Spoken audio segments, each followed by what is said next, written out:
Hello, my name is Olufemi and today I'm going to be telling you about YouTube. So what is YouTube?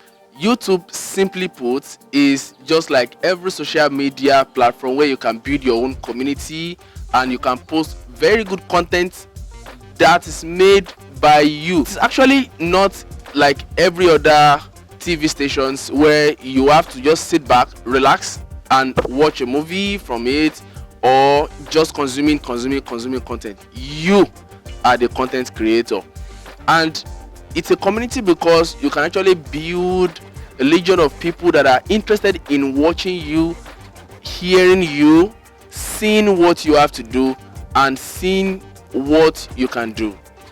You can be the community where you can actually be doing something and filming it and putting it live. People can comment right back and you can get feedback.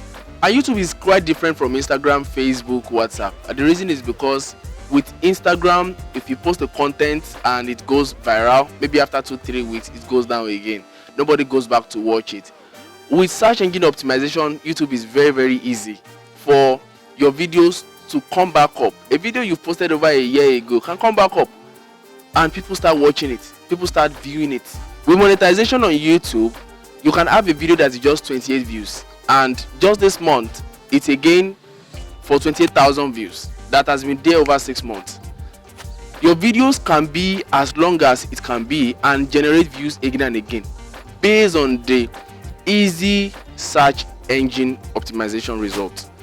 On Instagram, it's usually not like that. If a video of yours go viral, people may not watch it again. That moment when it got viral is the end of it all. Now, it is so good that you can even privatize your videos and not let every other person see it. You can set it to only you. You can set it to a particular community of friends that can see it, which means that you only share the link with people you want them to see it. With other channels, it is not like that, and it is just like your own kind of TV. So beautiful, isn't it? So I need you to follow me as I'm going to be taking you through the introduction of YouTube channel.